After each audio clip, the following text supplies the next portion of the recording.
Olá, meu nome é Rafael.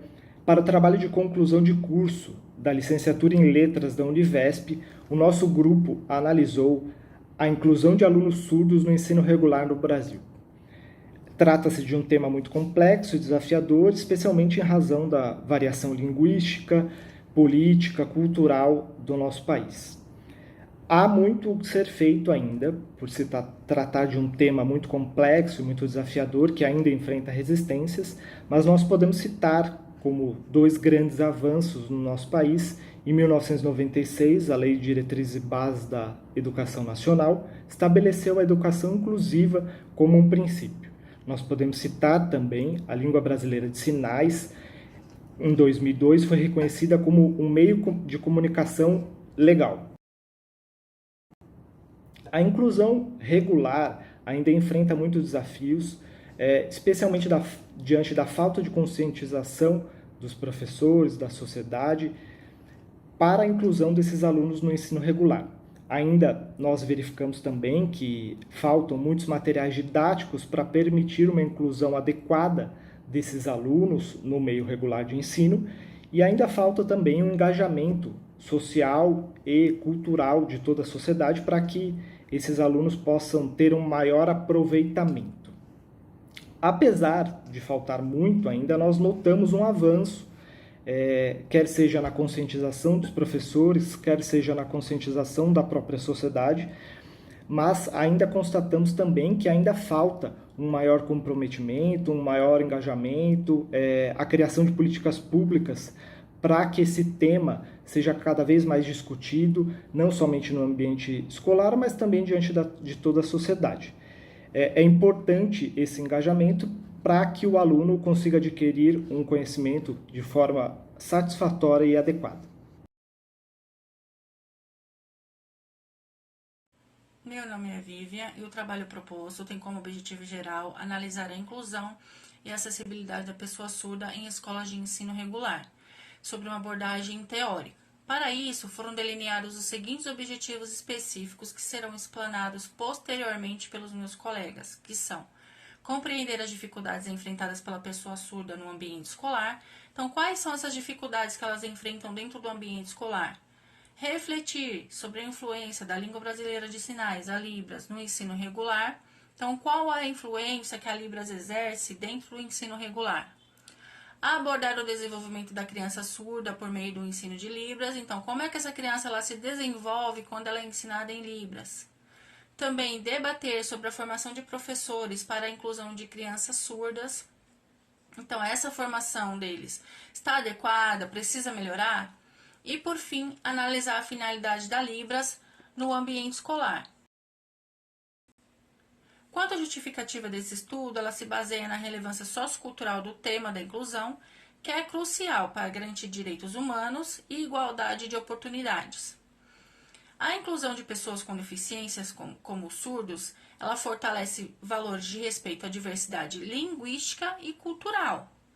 A pesquisa também pode contribuir identificando desafios enfrentados pelos surdos na educação e estratégias eficazes para promover sua inclusão, subsidiando políticas públicas e práticas pedagógicas inclusivas. Além disso, ela pode oferecer sugestões para aprimorar a inclusão, como programa de formação para professores, e a conscientização sobre a importância da inclusão, visando uma sociedade mais inclusiva e igualitária. Olá, meu nome é Janaína e falarei sobre a metodologia. A metodologia aplicada para a conclusão deste trabalho teve embasamento teórico, ou seja, fora utilizada a pesquisa bibliográfica e qualitativa sobre a inclusão de pessoas surdas no ensino regular ao longo da história. Ressalta-se que esta pesquisa foi elaborada através de materiais já feitos anteriormente, onde autores procuraram explorar tal assunto de maneira eficaz e objetiva. Estes materiais incluem livros, revistas, artigos, teses e etc. Quanto ao método qualitativo citado, trata-se de uma modalidade de pesquisa de caráter essencialmente interpretativo, em que os pesquisadores estudam situações dentro dos contextos naturais destas, tentando entender ou interpretar os fenômenos em termos dos significados em que as pessoas lhe atribuem. Conforme observa-se através de consultas em diversos estudos anteriores, a inclusão e a acessibilidade das crianças surdas é de fundamental relevância para a construção de uma aprendizagem satisfatória, tendo em vista a importância da Libras como língua materna para o processo de ensino e aprendizagem do aluno surdo.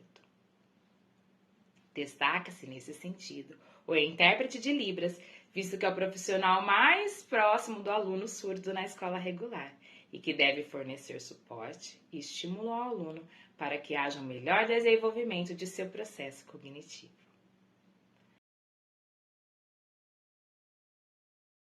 Olá, eu sou Alexander. Ao longo da história, a percepção da surdez passou por diversas transformações, refletindo a crença e atitudes das sociedades em relação às pessoas surdas. Essa mudança na percepção da surdez, ao longo da história, reflete a evolução das atitudes sociais, das crenças culturais e das práticas educacionais em relação às pessoas surdas. É importante compreender esse contexto para entender como as filosofias educacionais para surdos foram se desenvolvendo e se transformando ao longo do tempo. Na antiguidade, os PCDs eram vistos como castigados por Deus. No Egito, os surdos eram adorados como se fossem deuses. No século XV, não havia escola para surdos, pois eram considerados incapazes de aprender. Os primeiros educadores de surdos desempenharam um papel fundamental na história da educação inclusiva. Alguns dos primeiros educadores de surdos e suas contribuições incluem: Cardano foi o primeiro a afirmar que os surdos deveriam ser educados e instruídos. O monge Leon utilizava sinais e leitura labial em seus métodos de ensino. E Alexander Graham Bell, com o método oralista puro, enfatizava a estimulação auditiva e a integração dos surdos na comunidade ouvinte. A educação do surdo no Brasil iniciou-se na década de 50 sob a Lei nº 839, de 26 de janeiro de 1857, assinada por Dom Pedro II, quando aconteceu a fundação do Imperial Instituto dos Surdos. Desde a Constituição de 1824, o atendimento socioeducativo do surdo ficou estabelecido como um direito. Com a Declaração Universal dos Direitos Humanos, em 1948, estabeleceu-se que todas as pessoas têm direito à educação. Durante o governo Médici, de 1969 a 1974, priorizou-se a melhoria do atendimento ao deficiente e foi criado o Centro Nacional de Educação Especial, o CENESP, o que demonstra que os momentos políticos também demandam mudanças. O novo paradigma é o da inclusão de pessoas com deficiência, tanto na educação quanto na sociedade como um todo. Comungamos com toda a teoria socio-interacionista, em que o aluno constrói aquisições de conhecimento a partir de mediações educativas advindas principalmente da escola, da família e da sua visão particular do mundo. Sabendo que o aluno surdo é extremamente capaz, a inclusão, desde o ensino regular, é determinante para o seu desenvolvimento enquanto partícipe de um contexto sociocultural, pois valida o comprometimento do real propósito escolar. É necessário o compromisso por parte da comunidade escolar em adequar-se metodologicamente para com este aluno, criando alternativas de fazê-lo ingressar e permanecer no ambiente escolar de forma participativa. É preciso contextualizar conhecimentos com toda a equipe escolar e analisar as possibilidades de intervenções com propostas de currículos viáveis ao aprendizado dessas pessoas com deficiência, no caso, as pessoas surdas. São exemplos a língua de sinais, bilinguismo e demais metodologias que venham contribuir em sua inserção acadêmica de fato e de efeito, a perceber-se comum nas etapas ou ciclos de aprendizado com direitos de ler e escrever, expressar-se no tipo de linguagem por esses escolhidos no momento de sua inclusão. A inclusão representa, portanto, um grande desafio para as escolas que estão sendo chamadas a levar em conta a ampla diversidade das características e necessidades dos alunos. Olá, meu nome é Gisele. O intérprete da língua de sinais é um profissional que fala língua de sinais e a língua materna e está qualificado como intérprete. No Brasil, os intérpretes devem ser fluentes em língua brasileira de sinais e em língua portuguesa. O objetivo do intérprete em sala de aula é proporcionar condições para que o aluno surdo aprenda os conhecimentos transmitidos pelos professores através de uma atuação responsável e parceira do professor, onde ambos compreendam que precisam trabalhar juntos e um não promove a aprendizagem do aluno sem o outro. Além de dominar os idiomas envolvidos no processo de tradução e interpretação, os profissionais precisam possuir a qualificação específica para atuar nessa função, ou seja, devem dominar processos, modelos e estratégias técnicas de tradução e interpretação. Os tradutores profissionais também devem ter formação especializada na sua área de trabalho, como a área educacional, por exemplo.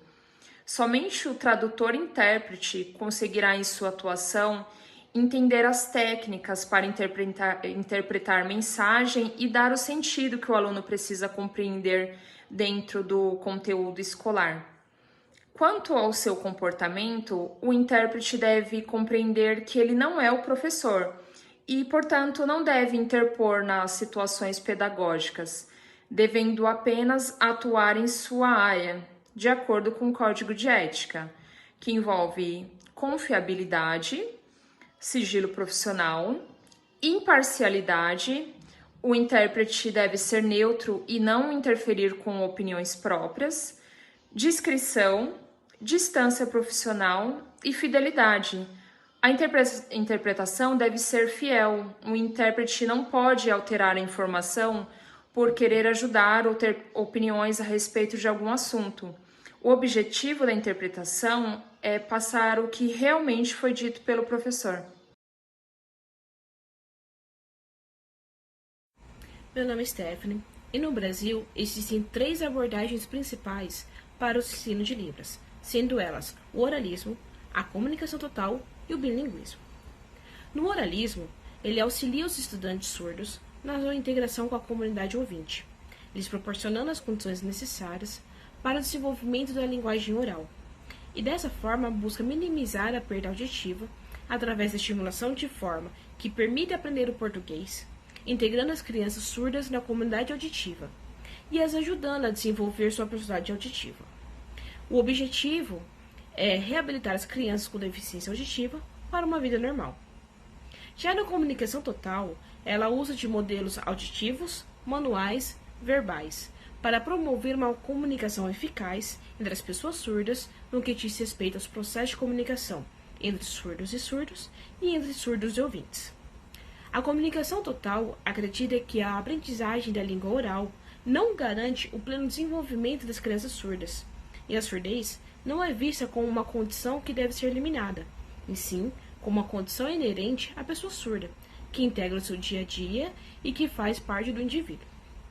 Já o bilinguismo emprega a língua de sinais como língua materna na comunidade surda, e a língua portuguesa é ensinada como uma segunda língua, por escrito e, quando possível, oralmente. Para as pessoas bilíngues, os surdos formam, portanto, uma comunidade com cultura e linguagem própria, possuindo forma única de pensar, de se comportamentar e devem ser respeitadas. Neste formato, a criança será capaz de se comunicar pela língua gestual, Libras, e ler e escrever na língua oficial do seu país.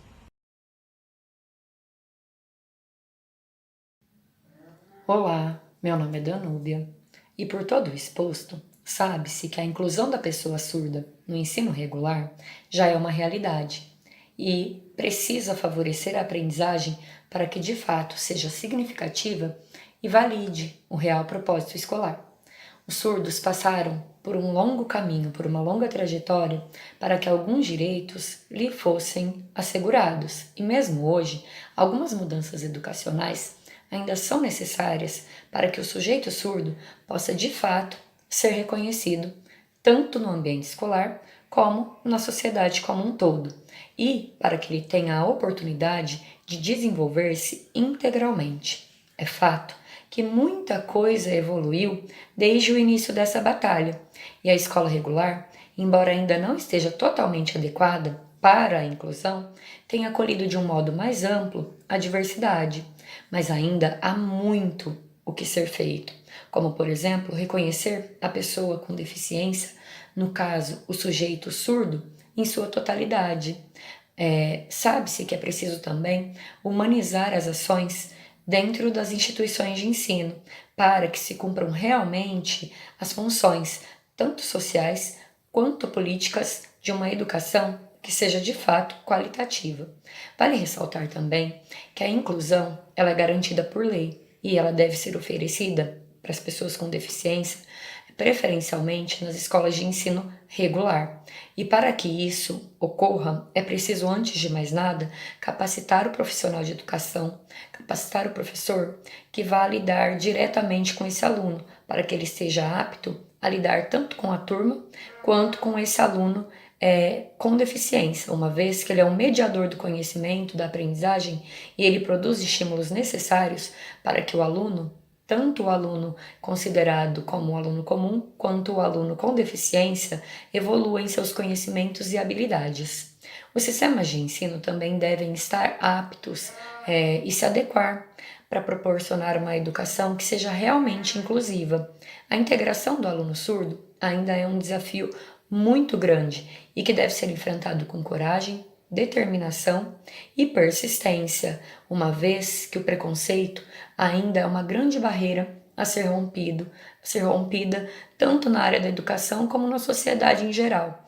E esse preconceito muitas vezes começa dentro das próprias famílias ao não aceitarem a deficiência das suas crianças. Muitas pessoas, muitas famílias ainda têm aquela resistência de aceitar que a criança tem alguma especificidade, que ela tem algum transtorno, que ela tem alguma deficiência, não vão atrás de laudos, muitas vezes discutem com o professor, com a escola, o que acaba se tornando uma barreira ainda maior para que a escola lide com esse aluno, com essa família em específico. Garantir ao aluno surdo um processo de escolarização, de educação de qualidade, é um fator fundamental para que haja integração plena desse aluno. Políticas educacionais melhor elaboradas, ações bem desenvolvidas na escola, tanto com os professores, como em relação aos materiais e às metodologias utilizadas, aplicadas na educação, devem ser melhor pensadas, para que elas possam fazer a diferença na vida da criança surda.